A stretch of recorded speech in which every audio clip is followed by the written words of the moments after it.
Bueno, mi nombre es David Arribas, creo que todos me conocéis, no sé si todo el mundo me conoce de mi podcast 9 decibelios. Bueno, pues yo llevo trabajando con podcast desde el 2008. Entonces, a mí es un tema que siempre me ha interesado, el tema técnico y sobre todo un poco el poder traspasar a los oyentes de una forma, con una calidad, todo el audio, en un proceso, en una cadena de trabajo, ¿no? Al final esto es una técnica que nosotros vamos a implementar desde que decidimos grabar un podcast. Si tú te sientas y dices, quiero grabar un podcast, ¿de qué lo vamos a grabar? ¿No? Hay mucha gente... Hace poco leí dos cosas. La primera era un famoso bloguero de marketing, Chris Brogan, es americano, y decía, la técnica para grabar un podcast no importa. Claro, lo dices tú, que tienes un iPhone X, un micrófono, la hostia, y grabas en un estudio tu podcast. Efectivamente, la técnica no importa porque hay un técnico que te lo graba. Y cuando tú grabas una pieza de audio por la calle, la grabas en un iPhone X con un Shure MV88 y al final llevas un equipo que vale casi 2.000 euros en el bolsillo y grabas una pieza de 1 minuto, que da igual un poco el sonido que lleve. A la gente le va a gustar porque lo que tú estás haciendo es un marketing de contenidos que traspasa. Así que la técnica no importa si tienes un ingeniero de sonido. Si no tienes un ingeniero de sonido, pues la técnica te tiene que importar un poco. Por lo menos si tú quieres que tu podcast se pueda escuchar. Porque uno de los problemas es, yo hago lo que quiero. Sí, yo hago lo que quiero, pero tengo que hacer que se escuche, porque si no la gente no me va a oír. ¿Cuántas veces hemos dejado de escuchar un podcast porque aquello parece la sala de máquinas de un submarino? ¿No? Es así. O sea que... Bueno, vamos a ir dándole porque si no me enrollo y no avanzamos. Lo primero que tenemos que hacer es decidir de qué vamos a hablar en nuestro podcast, el tema. El tema es un poco también, hay gente que es lo más importante. A ver, todo el mundo tiene que empezar hablando de algo, pero realmente no sabes cómo vas a acabar. Porque cuando empiezas ese camino tiene una continuidad, pero luego puedes ir hacia un lado, hacia otro, a lo mejor vas a cambiar un poco el tema, lo cortas y empiezas otro podcast diferente. No lo sabes, realmente no lo sabes. Lo importante es empezar, tener una idea y empezar. Y si es de nicho, mejor. Porque con eso nos estamos asegurando un mínimo de descargas. Si yo hablo de todo, al principio funcionaba, porque la gente quería podcast. Lo que quería era un podcast. Pero ahora ya estamos en una situación que cuando abrimos un directorio, lo que tenemos son muchos podcasts. Entonces, céntrate en una audiencia y a partir de ahí vas viendo lo que te apetece hacer y lo que te funciona. Esa es mi recomendación como podcaster, ¿no? Yo tengo un podcast de nicho sobre juegos de mesa y nos va bien, dentro del nicho. Todo es relativo a ese nicho. En general no, es decir, aquí hay mucha gente que, como decimos nosotros, está palomeando, ¿no? Viene aquí a palomear y se lo pasa muy bien y habla con podcasters de todo el mundo. En cambio, nosotros no venimos a estos eventos, vamos a eventos de nuestro nicho, que son los que nos interesan. A estos eventos vengo yo porque me interesa el tema técnico, nada más. Pero al resto de mis compañeros no. Es más, ahora mismo están en Essen jugando, porque es de juegos de mesa. Están allí en la Feria Mundial. ¡Ah! Y ese es el fandom que nosotros tenemos, ¿no? Esta mañana me estaban pasando las estadísticas de Twitter y teníamos 900 menciones en nuestro canal. Que no está nada mal para ser un podcast de nicho. Joder, pues está bien, hostia. O sea que... Por eso os digo que centraos en un nicho, es lo importante. Buscar un hueco e ir a por él. Y luego ya vais viendo lo que os funciona. Empezar pequeño. Esa es mi recomendación. El formato. Bueno, esto es lo que estábamos hablando, ¿no? Estábamos hablando del formato. Eso es lo que tenemos que decidir al principio. ¿Cuál va a ser nuestro formato? El micrófono. El micrófono, ya sabéis que normalmente yo siempre recomiendo micrófonos dinámicos. Esto tiene un porqué. Si no grabáis en un estudio, un micrófono dinámico es mucho mejor. Ciertamente no va a sonar tu voz ahí guay, todo el mundo te dice lo mismo. Es que mi voz no suena igual. Pues claro, os ha jodido, porque si sonara igual y tuvieras un estudio, te comprabas un Neumann. Pero no podemos. Tenemos unas limitaciones. Las limitaciones nos obligan a que en nuestra casa o si no tenemos un sitio adecuado, vamos a tener que usar un dinámico. Que tenéis la chorra, es decir, en esta sala, si montamos un estudio, tiene que ser con micrófonos dinámicos. Porque si utilizamos un micrófono de condensador, como el Yeti, por ejemplo, bueno, luego hablamos del Yeti. Así que, micrófonos dinámicos, ¿de acuerdo? Y esto es para grabar solo. El podcast lo podemos grabar solo. Yo me cojo, yo no voy a decir, oye, lo grabo solo. Me pongo delante del micro y me pongo a grabar. Es una forma de grabar y es así. Nosotros tenemos que decidir cómo vamos a grabar. Dependiendo de cómo vayamos a grabar, vamos a tener que adquirir un equipo y vamos a tener que tomar las decisiones en la cadena de audio que sean correspondientes a ese tipo de equipo que vamos a comprar o adquirir. Así que si grabamos solos, necesitamos un micro. Si es USB, mejor, porque nos va a permitir grabar en el ordenador y no vamos a tener problemas. O uno de estos híbridos que tanto abundan ahora mismo, ¿no? Los híbridos que tienen una entrada USB o una entrada XLR. Eso está guay. Son muy versátiles, nos permiten llevarnos ese micro a todos los sitios. Yo lo hago. Cuando voy a un sitio, me llevo los híbridos. Yo tengo 2 híbridos en casa. Y eso nos permite grabar en un ordenador, si es multipista, poder grabar con una mesa de mezclas o poder grabar con una grabadora. Da igual. Tienen todas las entradas y los podemos utilizar. Esta, por ejemplo, es una interfaz de audio que se puede conectar al micro y lo que hace, si la logro enganchar, es que ya tenemos un USB. O sea, con esto también tenemos un híbrido. Es una forma. Es una interfaz de audio que es carísima, no la recomiendo, pero bueno, es una forma de tener esto. Así que podemos grabar el podcast solos. Luego os comento una cosa que tiene el grabar solo. Podemos grabar el podcast en directo o en YouTube o por Hangout o por Skype. Si grabamos con los amigos, como estamos aquí grabando, aquí tenemos a Carte dormido, que es uno de mis compañeros de Bislúdica. Si grabamos en directo o si grabamos con un Hangout o un Skype, también es diferente. Es diferente el tipo de equipo, la calidad va a ser muy distinta, va a ser peor. Tenemos que tener cuidado con eso. Y yo no os recomiendo grabar en directo. No os recomiendo, yo grabo en directo. Vale. ¿Por qué? Porque hasta que no has grabado bastante, meterte en el directo es un cisco de narices. Tiene muchas cosas malas. Tienes que estar pendiente de otro canal. Tienes que estar pendiente de un chat. Alguien tiene que estar moderando ese chat. Luego realmente estás grabando. Nosotros la vez que más hemos tenido público ha sido 105 personas. Nosotros tenemos 9.000 descargas. 105 de 9.000, ¿no? Pues chico. Eso son las pegas. Así que si hacéis directo, tened cuidado porque tiene muchas cosas malas, pero tiene muchas cosas buenas. La cosa buena es que crea mucho fandom. Estás grabando para tu gente, con tu gente allí. La gente te está dando feedback automáticamente por el canal del chat. El canal del chat tienes que estar pendiente o alguien tiene que estar pendiente del canal de chat. O sea, hay muchos problemas. Y claro, un tío como, volvemos al principio, un tío como Chris Brogan te diría, el directo no da ningún problema. Claro, pues tienes un moderador ahí pagado, hay 17 personas a tu alrededor grabando contigo. Pero es que nosotros somos 4 y yo soy el productor de sonido, el ingeniero de sonido, el moderador del chat y, o sea, a ver. Luego tienes un problema de audio, casi seguro. O sea, problemas de audio tenemos todos los días porque estás pendiente de una cosa, estás pendiente de otra, al final no estás pendiente de nada. Pero el beneficio que te da grabar en directo es que YouTube te graba y por lo tanto, si tienes algún problema, te descargas el vídeo, sacas el audio y tiras desde el audio de YouTube. Así que tenemos un backup gratuito que está muy bien. Es una forma muy buena de grabar con un backup. Y el backup es importante, ¿eh?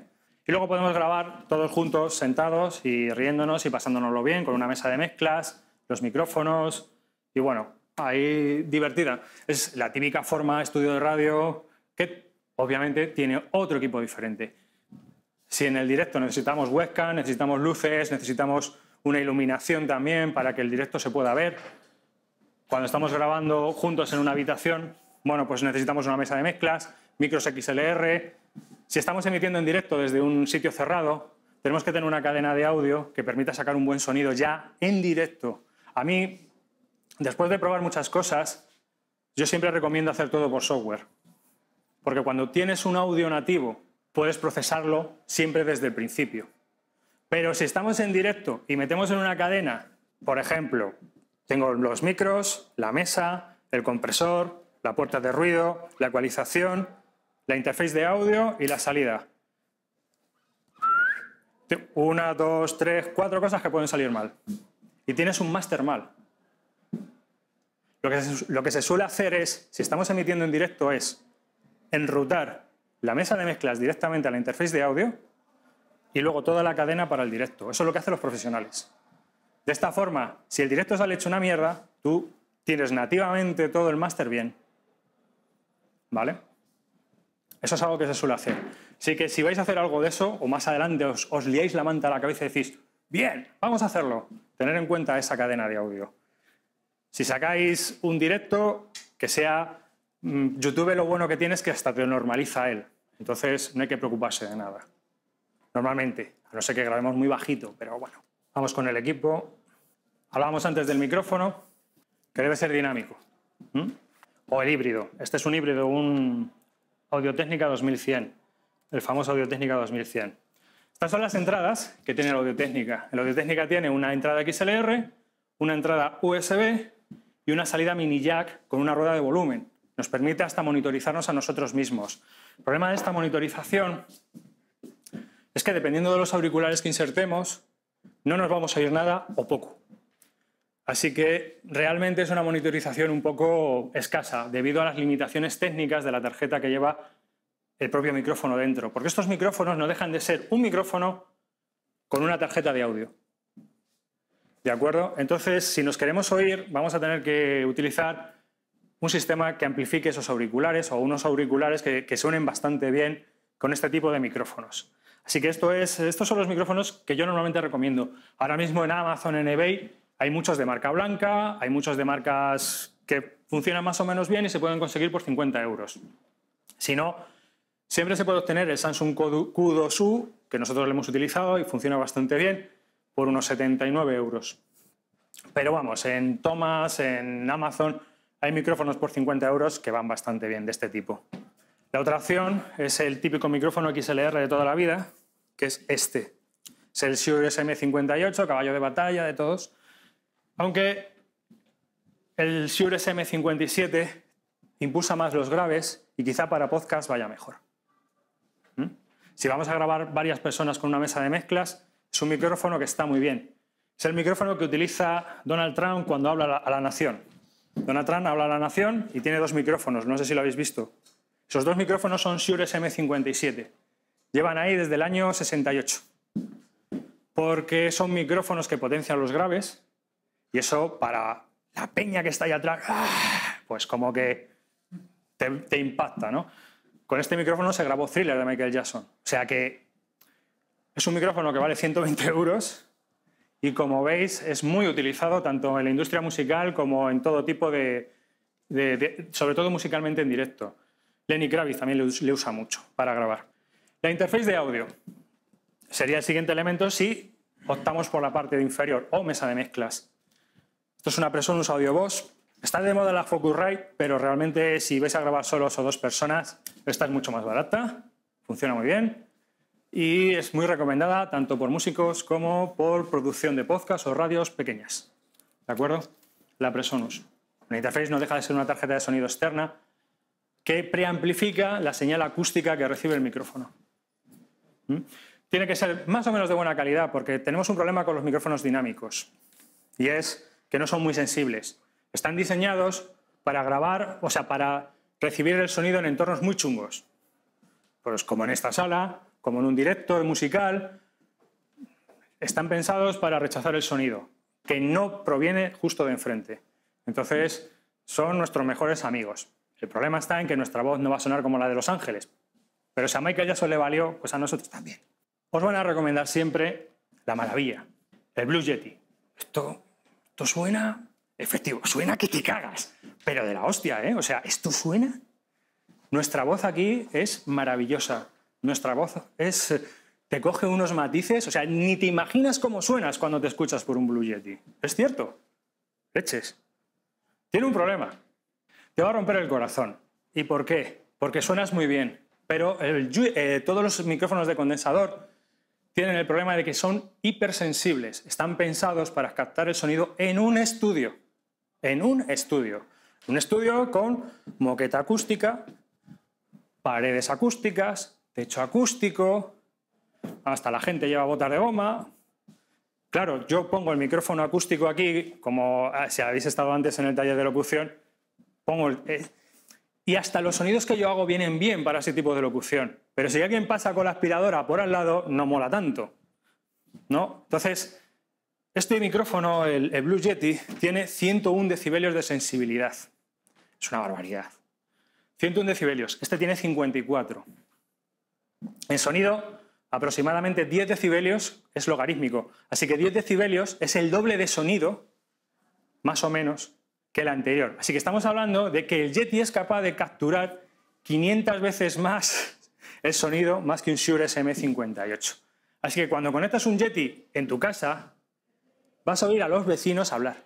Os lo juro. O sea, oyes a los vecinos en el salón de al lado hablando. Y te quitan los cascos porque no te lo crees. Esto es como las películas, cuando alguien apunta con el cañón sónico y de repente le estás escuchando. El Yeti. Tienen un Yeti. O sea, vamos, seguro, ¿eh? O sea, no me quiero ni imaginar un micrófono de cañón de vídeo de estos que valen 9.000 euros. O sea, no me lo quiero ni imaginar cómo tiene que ser. Entonces, si tocas la guitarra está muy bien. Si hacéis un podcast en un estudio, está genial.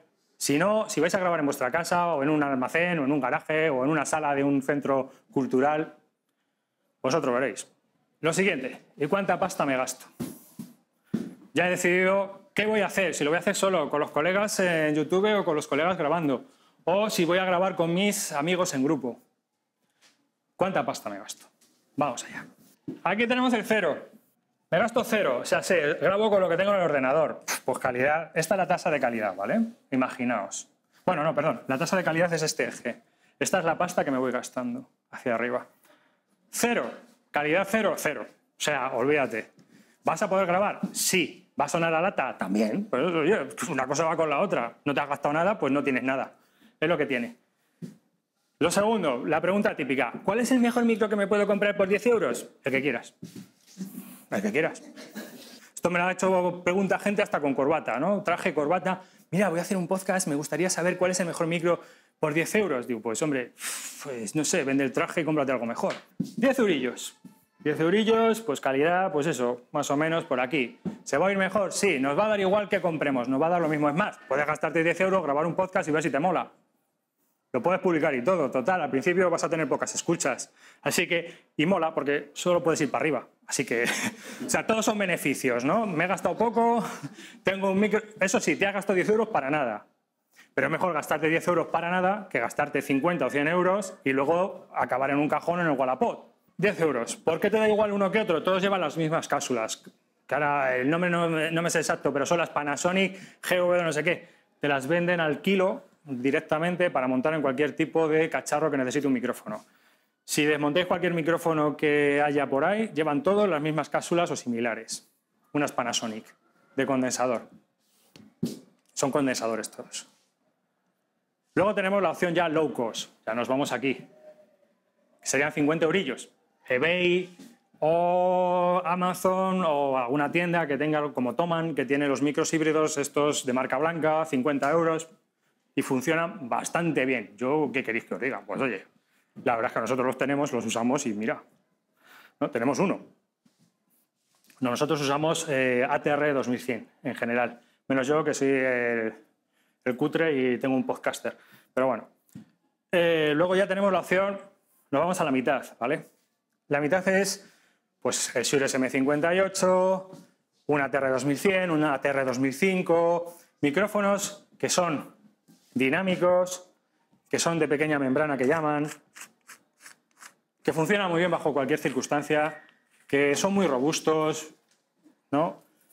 Y que se pueden tirar años y años trabajando y funcionando, aguantan la humedad, son perfectos. Entonces, este desembolso son 100 euros, unos 100 euros, 120. Si necesitamos una mesa de mezclas, va a subir.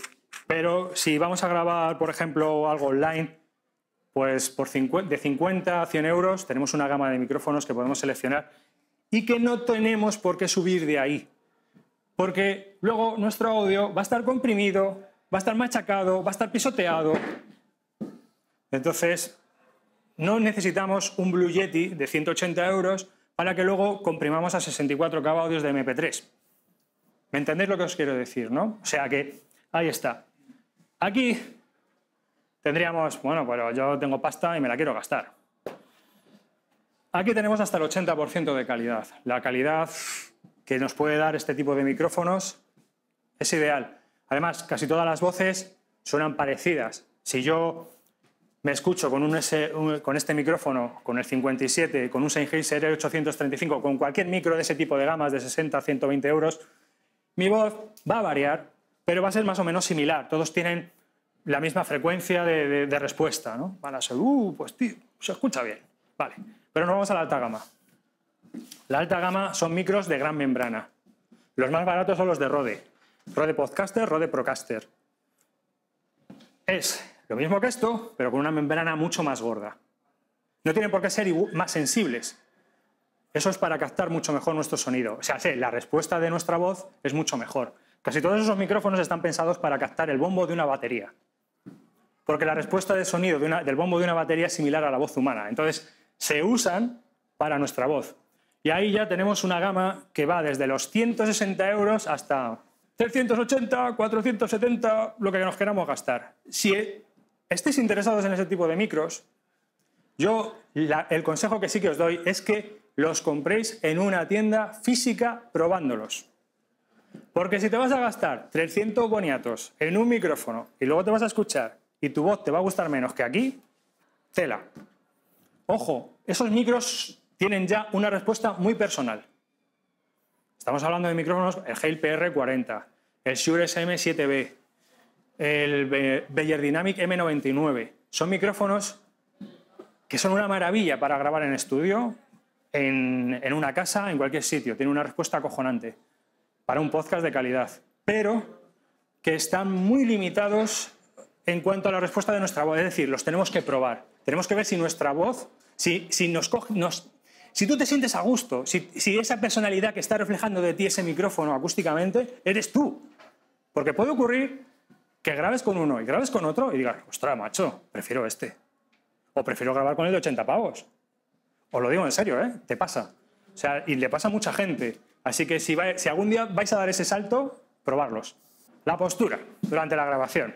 Bueno, esto es una guerra continua con mis compañeros. Yo me monitorizo, yo puedo monitorizarme cuando estoy grabando por un Hangout. Pero mis amigos no se monitorizan. Por una sencilla razón. Técnicamente es muy complicado para ellos hacer la monitorización. Así que el que no está grabando así, está así con el micro, pues, o sea, me tiro muchas veces el podcast diciendo, deja el micro, ponte bien, habla al micro. ¿No? Entonces, es el peaje que hay que pagar. Es el peaje de grabar con gente que tecnológicamente no está interesada en este taller. ¿Vale? Y es lo que hay. Así que la postura es importante. Yo normalmente siempre recomiendo grabar con el micro más o menos en esta postura, ¿no? Con la bola del micro justo debajo de los labios y en un ángulo. Mucha gente practica, hay que practicar, pues hay gente que graba así o así, ¿no? Pero esta es una postura muy buena. Primero porque no le estás hablando al micro directamente. Y es que lo suyo sería grabar mucho más lejos, pero no podemos, porque cuando le damos a la ganancia o tenemos ruido blanco, o sale el vecino, o el perro, o el niño, o el marido, o quien sea. Entonces tienes que grabar así, con la ganancia ajustada. Y yo grabo siempre un poco por debajo para no hablar directamente al micrófono y que no me capte el sonido. Uno de los problemas de los dinámicos son las S. El seseo, el popeo. Entonces, si te pones el micro aquí abajo, tú puedes hablar, la voz le está cayendo encima, pero el aire pasa para allá, ¿no? ¿Vale? Y aquí os voy a contar un truco de locución. Y es la siguiente. Bueno, hay una cosa y es, yo cuando empiezo el podcast no es, hola, buenas, yo soy David Arribas y ¿qué tal? Estamos aquí en este taller. Bien, si queremos dar contundencia a nuestra voz, hay una manera y es la siguiente. Si yo hago este ejercicio, cuando ya me he quedado sin aire, esa es mi voz. Hola, buenas tardes, soy David Arribas. ¿Vale? No es lo mismo decir, hola, buenas, soy David Arribas, a decir, hola, buenas tardes, soy David Arribas. ¿De acuerdo? O sea que ahí tenéis un truco para hablar y para empezar a limpiar, que a veces vas a decir una frase o tienes que decir una cuña importante y no te sale. Echamos el aire. Cuando nos hemos quedado sin aire, ese tono de voz es el tono de voz que tenemos que aplicar a nuestro sonido. Ahí puedes hablar y entonces ya no cometes tantos errores de locución. Curioso, ¿no? Bueno, cuando vamos a grabar, los niveles. Cuando vamos a grabar, estos son nuestros niveles de grabación, ¿no?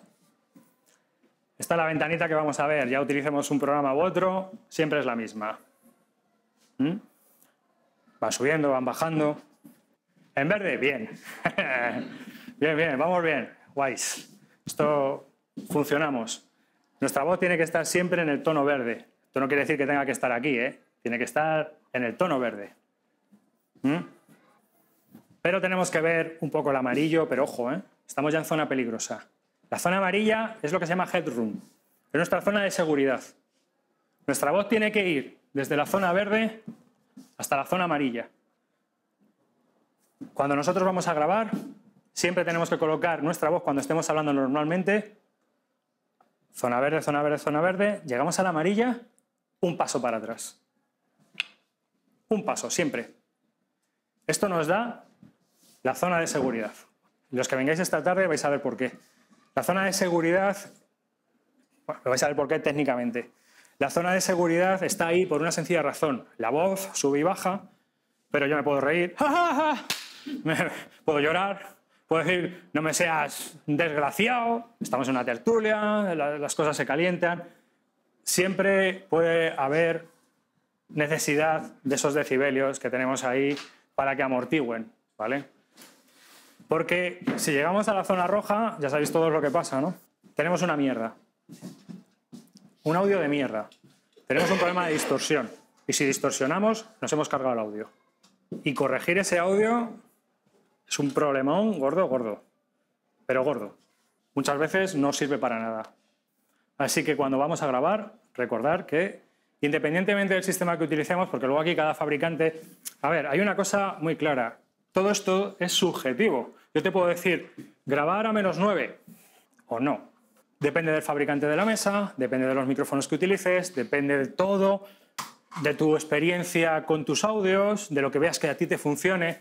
En general, siempre hay que mirar la interfaz de audio, el programa que estemos utilizando para grabar y que estemos en la zona verde. Hay programas que la referencia es el 0, hay programas que la referencia es el -12. Si estamos en sonido, o sea, si estamos en vídeo, normalmente estos son -12. Pero si tenemos una mesa Mackey, esto nos dice que es el 0. Si estamos grabando con una mesa con algo analógico, pues a lo mejor estamos en el -3. Es que el verde. Los LEDs, vamos al verde y ya está. Esta es la referencia habitual, -12 decibelios. Es el nivel al que tenemos que intentar llegar aproximadamente. -12 decibelios nativos, digitales. Ese es nuestro medio normal para que tengamos un audio en condiciones, que no sea muy bajo, no sea muy alto y que tengamos un headroom que nos permita en ciertos momentos poder expresarnos, porque al final también se trata de eso, de poder expresarnos. O sea, un podcast tiene mucho que ver con el taller que hemos visto antes de locución sonora, ¿no? O sea, de ficción sonora. Es algo natural, es una historia natural. Entonces, no es aquí Matías Prats hablando a la audiencia y marcando, o como Ferreras, ¿no? Marcando las palabras. No, no, no. Esto es algo más natural, ¿no? Es que a mucha gente no le gusta, pero es el encanto del podcast, que yo creo que es la naturalidad con las que se pueden hacer las cosas. Este es nuestro tope. 0 decibelios digitales. Eso es el límite del fin del mundo. Una vez que llegas ahí, es el salto al vacío. Ya tenemos problemas. 0 decibelios es el límite digital. En analógico es +3. Pero en digital es 0. Se marcó a 0. El problema que tenemos nosotros es que nosotros generamos un MP3 con equipos amateur. No tenemos equipos profesionales. Nadie tiene en su casa un Apollo de 3.000 pavos para grabar con Shure SM7B de 500 cada uno. No. Normalmente no. A lo mejor alguno dice, no, pues yo... Pero no. No, todo el mundo graba con Audacity, con GarageBand, con lo que tiene. Así que el sonido que nos va a capturar Audacity, GarageBand y tal, pues bueno, pues está bien, coño, a nivel amateur. Esto quiere decir que este límite es el teórico, pero no es el nuestro práctico. El nuestro práctico anda entre el -1,5 y -3. ¿Por qué? Porque si luego lo analizamos con herramientas profesionales, llegamos al cero casi seguro. Llegamos al cero casi seguro, porque el software amateur no es capaz de cortarnos esos picos. Es muy complicado. Incluso el software profesional no lo va a cortar. Es imposible. La onda es logarítmica y a veces sube. No la podemos recortar. Y si la recortamos, porque si la recortamos y no es de forma dinámica, nos hace clac. Entonces es preferible una pequeña saturación a un pequeño clac. Cuando estamos hablando, ¡oye, clac! No, se corta el audio. Así que ese es nuestro límite, que en realidad es más bajo. El formato de grabación, ahí con el buril. ¿Cómo vamos a grabar? Esto es muy sencillo porque yo hace poco he tenido problemas con esto y es que es así. Entonces, lo mejor es grabar en WAV o AIF, siempre, formatos no comprimidos. Vamos a grabar con un formato no comprimido. Tenemos tarjetas de 32 gigas, tenemos discos duros de terabytes. Señores, pues en WAV o AIF. Será por sitio, vamos a ir en una autopista, bien cómodos. Si tenemos que hacer cosas a un audio que está comprimido, estamos trabajando con un audio que ya está cortado y troceado para su reproducción, digamos, en dispositivos digitales, pero no para trabajar con él. Nosotros tenemos que trabajar con un elemento que sea moldeable. Es como intentar hacer una taza a través de la loza rota. Pues tienes que hacerla con pegamento. Pero si tenemos arcilla, la podemos modelar. 24 bits. Si luego se va a reproducir a 16, sí, pero necesitas 24. Porque esos 8 bits son un colchón que nosotros tenemos si tenemos que procesarlo. Cuando nosotros procesemos a MP3 esos 24 bits, el codificador va a tener de dónde quitar. Si vamos justos, va a quitar de lo que tenemos. No sé si me entendéis. Es decir, si yo tengo una gran tarta y necesito un trozo, puedo elegir el trozo que quiera. Pero si yo tengo ya una tarta y tengo que coger toda la tarta entera, pues agarro la tarta y ya está. ¿Vale? Así que con 24 bits tenemos la opción de poder modelar con mucha más efectividad si tenemos cualquier problema ese audio. 44 o 48 kHz. Esta es la frecuencia. Bueno, aquí hay últimamente una discusión teórica entre los defensores de los 44-100 o los 48 kHz. Yo creo que van a ganar los de 48. Los de 44-100 es como actualmente funcionan los CDs, funcionan todos los reproductores de música. 48 kHz es como funciona el vídeo. El vídeo funciona a 48 kHz. Yo os voy a recomendar que grabéis siempre a 48 kHz. ¿Por qué? Porque si luego vais a emitir en YouTube vuestro vídeo, vais a hacer cualquier cosa con ese audio en vídeo, ya los tenéis a 48 kHz. No hay que remuestrear. Ya tenéis toda la muestra hecha. No vais a perder calidad de pasar de un formato a otro. Y además, cuando comprimimos en MP3, la frecuencia es variable. Si utilizamos un buen codificador de MP3, lo que va a hacer el MP3 no es solo recortar de los bits y va a recortar lo que no se oye. También va a recortar las frecuencias que después no vamos a necesitar. Así que puede que haya trozos de nuestro audio que estén a 5.000 Hz y trozos que estén a 35.000. Eso lo va a decidir el codificador, no nosotros. Cuando nosotros codifiquemos a MP3. Así que codificamos a 48 y cuando pasemos a MP3 que lo deje como él quiera. Y además podemos trabajar luego nuestro audio, que es una parte muy importante. El podcast es marketing de contenidos. Nosotros podemos hacer un podcast para promocionar nuestra afición, nuestro negocio o lo que queramos. Pero no deja de ser una herramienta más dentro de lo que es el marketing de contenidos. Y para hacer marketing de contenidos de un podcast, actualmente, lo mejor es el vídeo. No, no lo sabéis. Lo mejor es el vídeo.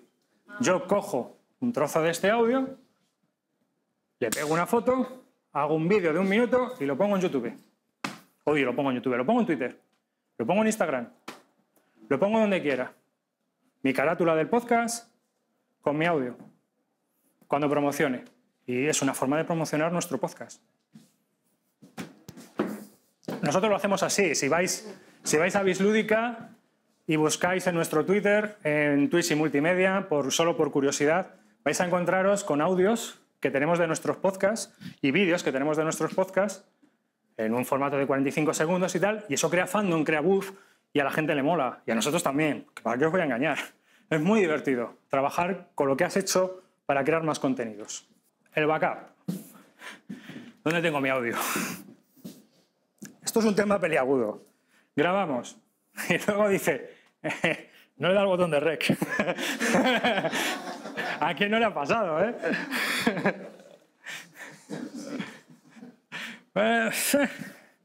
El hombre que no tenía rec. O grabas. Bueno, a mí la última gorda fue que grabamos y digo, no os preocupéis, y hubo un trozo, 1 hora, que no se grabó porque se cascó la tarjeta que llevaba la grabadora. Y dije, no os preocupéis, tengo un backup que sonaba, que parecía que estábamos en Chernobyl cuando estalló. Así que hay que tener cuidado con el backup que elegimos. Tiene que ser de una calidad más o menos similar a lo que estamos grabando. Así que tenemos que crear un poco... Así que si estamos grabando y no tenemos backup, pues bueno, que sabéis que nos exponemos a un problema. Jode mucho de estar 3 o 4 horas grabando y luego decir que no hay nada, que bueno, que esto es lo que hay. La edición. Hay gente... Lo divertido del podcast es grabar y publicar y que te traigan los tweets, los followers y todo eso. ¿Qué coño? Es verdad. Esta es la parte coñazo. Curiosamente a mí me gusta. Pero la edición es un poco... ¿Cómo decirlo? ¿No? La gente no le gusta porque es un trabajo duro y pesado. Pero hay varias cuestiones. Una, si grabas solo tienes que editar.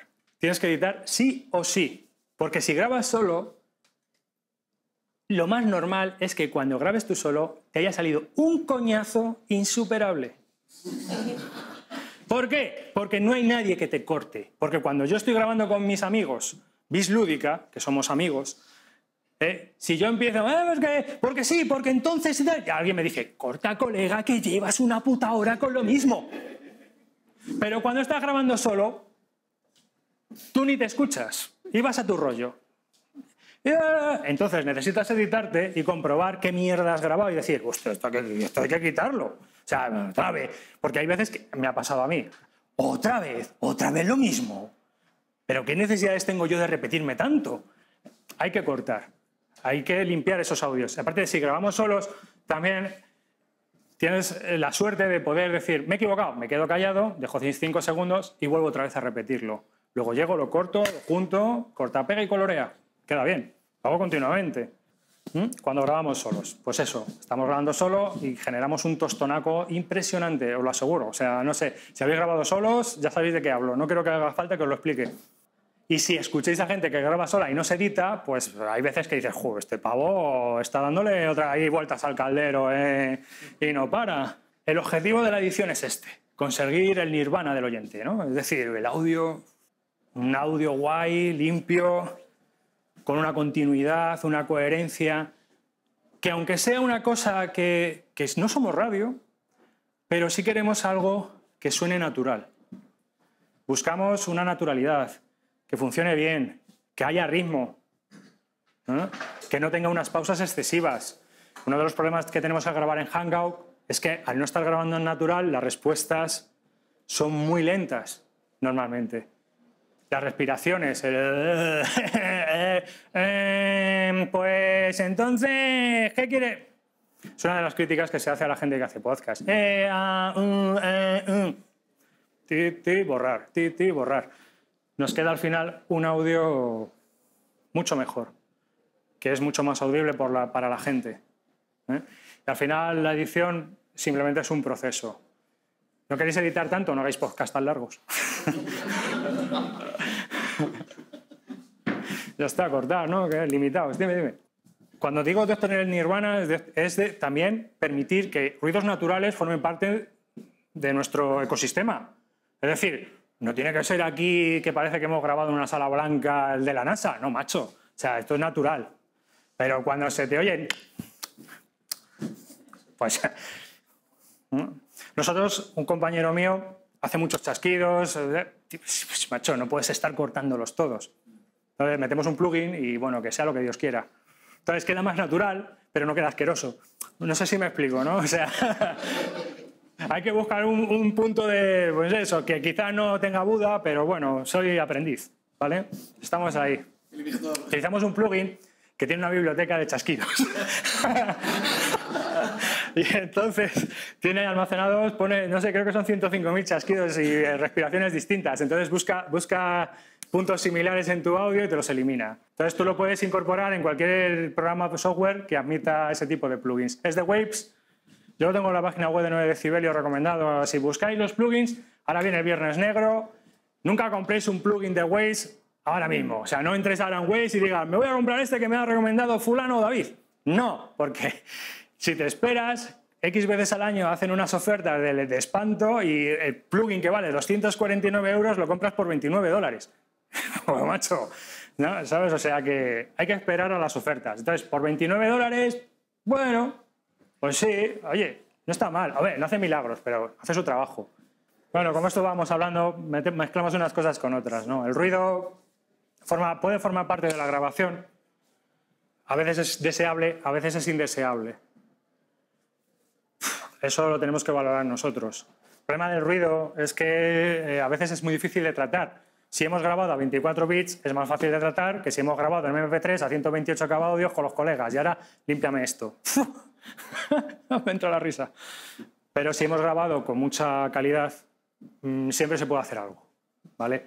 El ruido es muy puñetero. Normalmente nosotros vamos a tener ruido blanco porque nuestros equipos no son profesionales, así que vamos a utilizar micros de gama media como mucho, audio interface de gama baja, gama media, y siempre vamos a tener ruido blanco. Así que vamos a tener siempre un poco que limpiar esos audios de ese ruido. El problema de limpiar es que siempre vamos a tocar el audio real y por lo tanto vamos a modular o incluso distorsionar ese audio. Hay que tener mucho cuidado cuando aplicamos la reducción de ruidos, las puertas de ruido, los expansores, todos esos plugins o filtros que podemos añadir para reducir este ruido, que es muy puñetero, pero que puede estar ahí. Los clics, los claves. El ruido puede ser cualquier cosa. Entonces, la mejor manera de tratar con el ruido es no producirlo. Pero a veces eso... Así que tenemos que tener cuidado cuando hacemos el ruido. Cuando intentamos repararlo. Depende de la plataforma, pues vamos a utilizar plugins, vamos a utilizar efectos que tenga esa plataforma o vamos a utilizar cualquier otra cosa que venga ahí. Normalmente yo utilizo plugins. La corrección de los errores. Normalmente, cuando estamos editando, tenemos que corregir todos nuestros errores. Más que nada también porque nosotros no trabajamos en radio, no trabajamos con ingenieros de sonido, somos nosotros nuestros ingenieros de sonido, nuestros productores de sonido, nuestros autores. Luego, si queréis, cuelgo en la web el PowerPoint con el audio y ya está, ¿sabéis? ¿Qué vamos a utilizar nosotros para corregir los errores? La corrección de errores viene antes de la creatividad. Antes de sentirnos creativos y en plan diva decir, lo quiero azul, hay que corregir la pared, hay que dejarla lisita. El filtro de paso alto. El filtro de paso alto es una cosa que corta frecuencias a bajo nivel. Nos puede afectar si tenemos la voz muy grave. Entonces hay que tener cuidado con eso. Yo no lo puedo aplicar mucho, yo lo tengo que aplicar a 80, 90 hercios porque tengo un compañero que tiene una voz muy grave y entonces si le corto un poco se le cae. Esto lo que hace es que en la gama de frecuencias lo que hace es que nos corta unas frecuencias que técnicamente no son audibles por el oído humano. Luego te das cuenta de que muchas veces si estás ahí con la orejilla puesta, si lo percibes. Así que, pero bueno, 80-90 Hz se puede meter siempre hay que meter un filtro de paso alto, nos va a quitar zumbido, vibraciones, morrayita. A veces se nota, a veces no. Bueno, está ahí. Como no hace nada malo, se aplica. La puerta de ruido, expansor. Esto yo lo meto siempre. Yo la meto muy ligera. Un expansor hay dos grandes efectos. La puerta de ruido y la compresión. La limitación forma parte de la compresión. Un limitador es un compresor, pero a lo bestia. Es como el Conan de los compresores. La compresión y la puerta de ruido son antagónicas. Hacen lo mismo, pero al revés.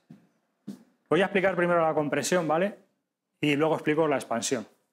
La compresión lo que hace es lo siguiente. Esta es mi voz. Sube y baja, grito, bajo. Al final tengo una onda. Si mido esa onda, dependiendo de cómo la mida, pero bueno, si mido esa onda me va a dar una media mínima y una media máxima, y una distancia entre esos dos puntos. ¿Vale? Esa es nuestra dinámica. Es decir, nuestra voz baja hasta un punto y sube hasta un punto, va bajando, sube un punto.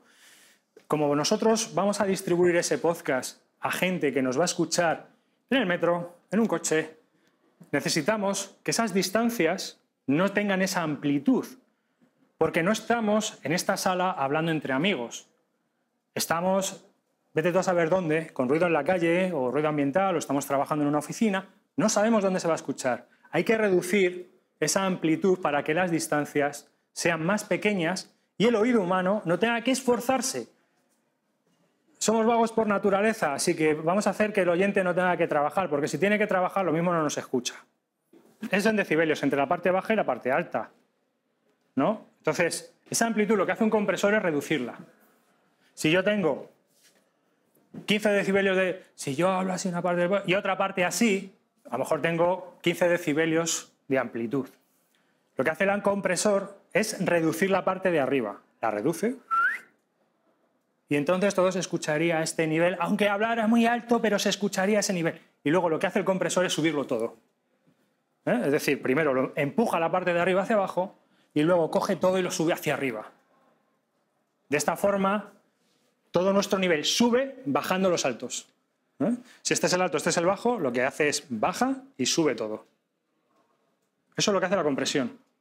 La voz, hay gente que sobrecomprime, gente que no comprime, depende de los efectos que quieras obtener. La recomendación es pues un ratio de 2:1, es decir, que se comprima 2 decibelios, cada vez que subes 2 decibelios, rebaje 1. Entonces, si yo emito un compresor a partir de 24 decibelios, cada 2 decibelios que haya por encima me lo baja 1. Y luego todo eso lo vuelve a subir. Eso es lo que hace la compresión. De esta manera obtengo ratios que son 8 decibelios, en vez de, por ejemplo, 15 o 20 decibelios de diferencia, obtengo 8. Lo suficiente para que el oído humano, porque os he dicho antes que 10 decibelios es el doble de sonido, lo suficiente, esa es la compresión. El limitador es un compresor, pero es con A, ¿no? Hasta aquí has llegado, chato. Un limitador es un compresor con un ratio de 10:1. Se llaman limitadores de muro a los que son de 10:1. Eso se coloca, antes hemos hablado de que nuestro nivel no debe superar los de 0 decibelios. Si yo coloco un limitador, le estoy diciendo a mi audio, no pases de aquí. Y va a pasar, se cuelan porque la onda entra y sale. Pero ya le hemos puesto un límite que mucha parte de nuestra onda no va a traspasar. Así que el limitador lo que hace es frenar como un muro que las voces sobrepasen un nivel. Nosotros lo podemos marcar a -1 decibelios, -1,5, -3. Yo normalmente soy muy bestia, lo pongo a -3 para luego porque sé que lo va a pasar. Va a llegar hasta -1, -0,5. O sea que no es una cosa que me preocupe. Pero el limitador es un compresor muy bestia. Yo el limitador que recomiendo siempre es Loudmask, que es gratuito, se puede descargar de su página web y vale para todos los sistemas de audio. Es un limitador de muro. Pero también nos sirve para hacer otra cosa, que es subir el nivel de un audio. Un limitador, como es un compresor bestia, lo que sirve, tiene 2 reguladores. Podría haber puesto una foto y no la he puesto. Tiene 2 reguladores. Uno que hace de tope y dice, de aquí no vas a pasar. Es como Saruman con el Balrog. No vas a pasar. Y el otro lo que hace es subir el volumen. Entonces, si yo tengo un volumen muy pequeño y tiro del regulador, lo que me va a hacer es, me va a subir el volumen de todo el audio. Cuando digo subir el volumen es de todo, incluyendo el ruido. Sube todo. Pero a veces no te queda más remedio. Entonces, el limitador lo que te permite también es normalizar una pista. Es la forma que nosotros vamos a tener de normalizar una pista. Nunca utilicemos el comando normalizar, sino que vamos a utilizar un limitador para subir el volumen de nuestras pistas. Porque nos va a dar un límite y por lo tanto podemos apretarle. Como no va a pasar de ahí, lo único que puede ocurrir es que suene mal. El expansor es un compresor, pero al revés. Al expansor lo que le digo es que yo tengo este nivel aquí, pues todo lo que haya por debajo me lo empujas para abajo. O sea, igual, si el compresor me lo sube, el expansor me lo empuja. Y entonces me reduce el ruido. Si yo le digo al expansor 35 decibelios, porque la voz nuestra empieza a sonar a partir de 35 decibelios, la bajita y tal, no suena, ¿no? Pero todo lo que haya por debajo es ruidillo. Pues todo eso, lo que hace el expansor es empujarlo. No lo quita, no lo deja cero, lo reduce de volumen. Lo que hace es que deja un sonido más ambiental. Nos reduce el ruido sin quitártelo, lo cual es bastante natural. Para voces es mucho mejor. En música se utiliza directamente la puerta, que es corto. Con las baterías es con lo que se utiliza. Corto. Si no pasas de aquí, corto, y no entra nada. Pero eso es demasiado ejecutivo, o sea, es muy bestia con la voz humana. Quedan unos cortes muy bruscos. No queda dinámico. Parece que blas, golpes. En cambio, con un expansor, o sea, hablas así, en serio. Entonces, con un expansor recortas ya la parte final, ya se pierde, pero como la empuja, no deja cero ese nivel, sino que lo empuja para abajo, lo único que no notas que está reduciendo el ruido. Los efectos creativos. Los efectos creativos son la ecualización. Es la ecualización. Bueno, la ecualización también sirve para reducir errores, pero es un poco compleja de ver en este pequeño curso básico. La ecualización es creativa. Pues yo cojo ecualizo y bueno, a ver cómo suena mi voz. Podemos probar varios presets que vengan en nuestro sistema, cosas que veamos por internet. Yo voy a dar una pequeña guía. La voz humana no debe traspasar los 6 decibelios, ni para arriba ni para abajo. Eso es ejecutivo. A partir de ese punto vas a sonar como un Klingon o yo qué sé. O sea, tú verás. Eso...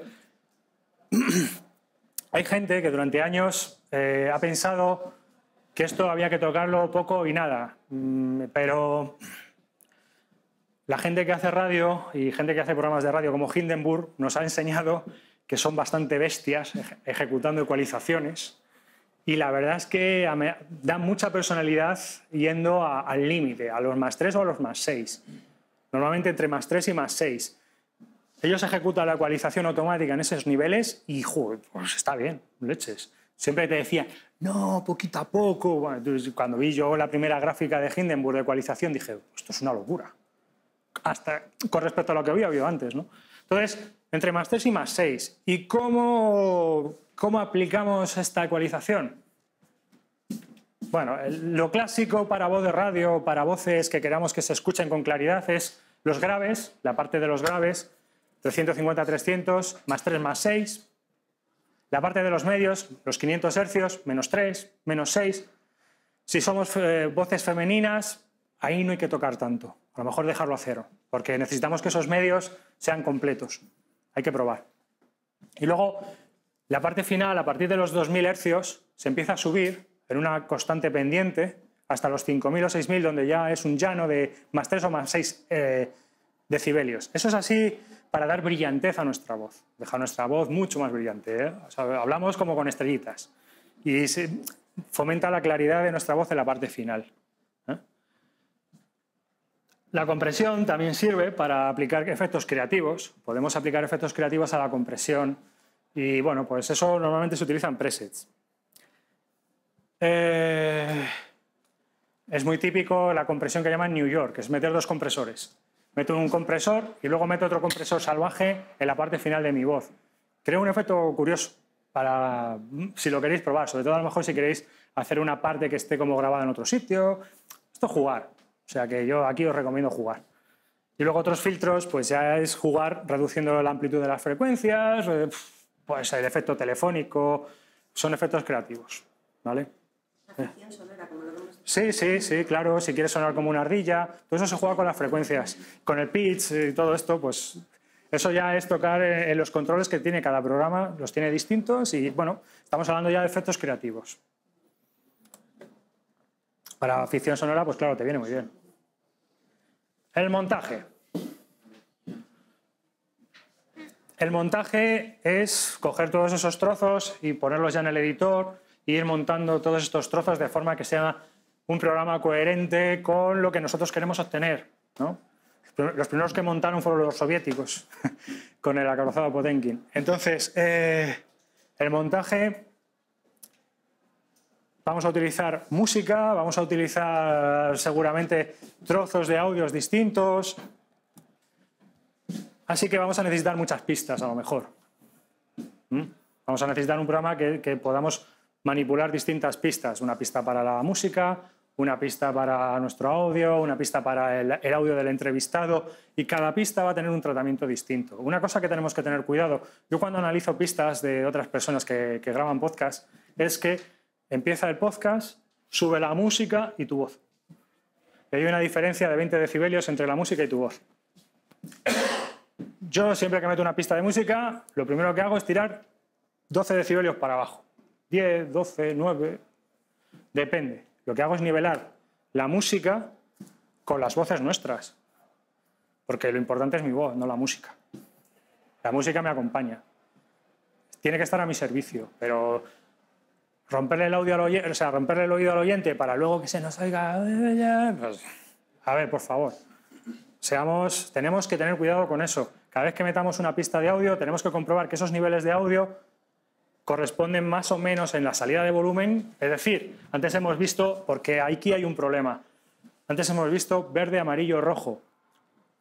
Nosotros vamos a estar en el verde y cuando metemos una pista de audio, si la reproducís, va a estar en el rojo. Son unos cabrones. ¿Por qué? Porque esa pista de audio está grabada, eso sí que está grabado con un Apollo de 9.000 pavos. Entonces, ¿qué puedo hacer? Puedo exprimir al máximo el equipo. Y lo voy a exprimir. Porque mi intención es que esa música se escuche. ¿Cómo? La salchicha que llaman. Y es dejándote un audio todo comprimido, ¿vale? Y está a tope para que se te meta.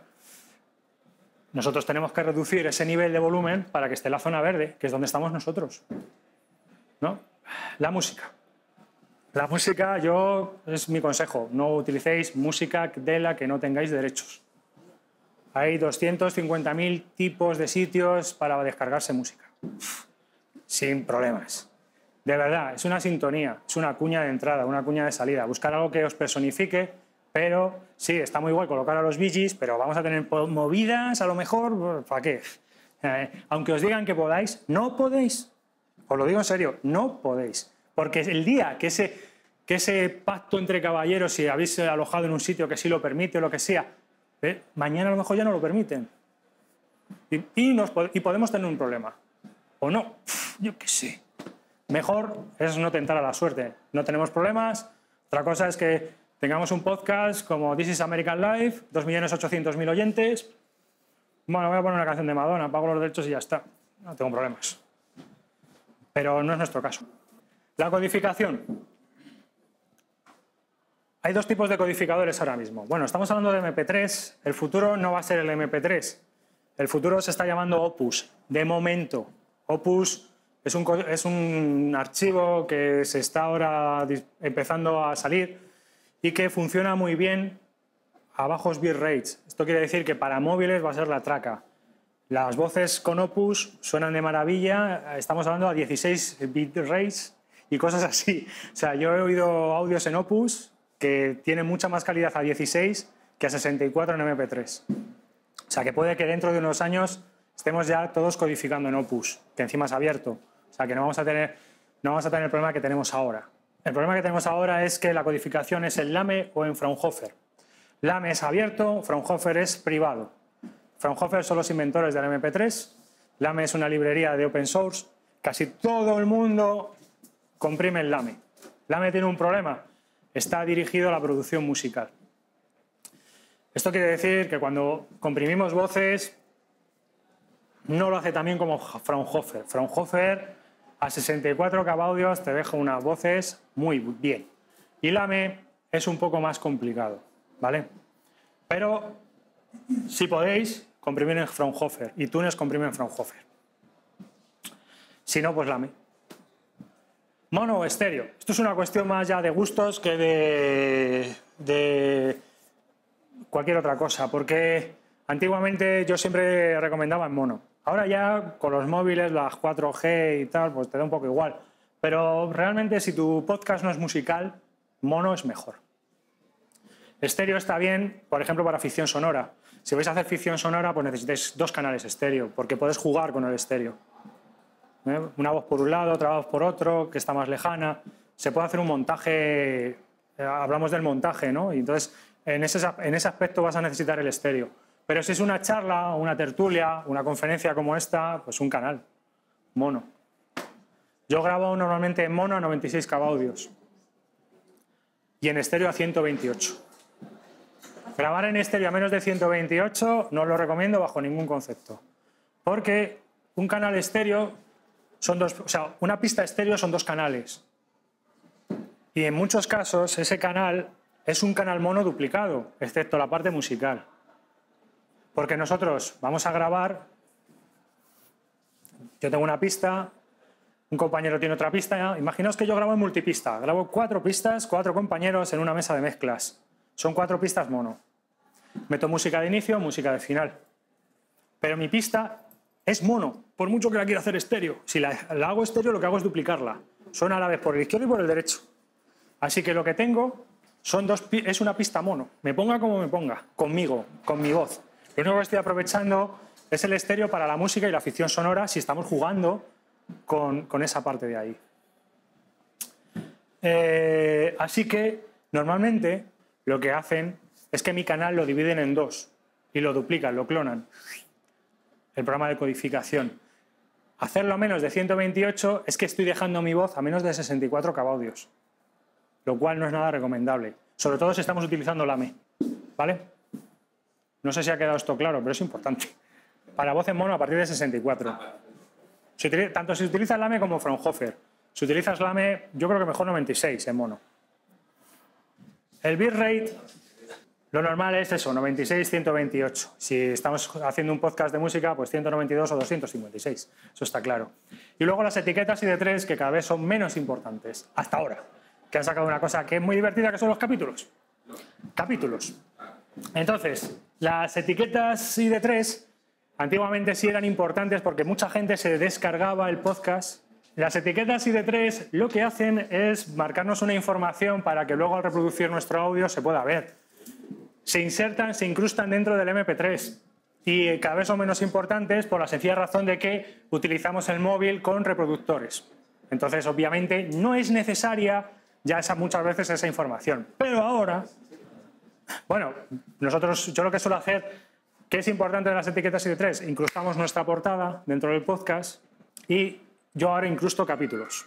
Entonces, esto es importante. Si tenéis un podcast largo con secciones y tal, podéis marcar esas secciones por capítulos y se pueden ir ejecutando. Es una forma muy fácil. El problema es que todavía no hay programas que automaticen muy bien esa señal. Ya hay programas por comandos, tanto para Linux, Windows y Mac, y hay algún programa para Mac, pero todavía no está muy desarrollado el tema. Yo creo que en estos próximos meses veremos más programas y es una cosa muy útil porque nos permite marcarle a nuestros oyentes las partes importantes de un podcast o los capítulos para que ellos vayan directamente y sea más fácil que se escuche.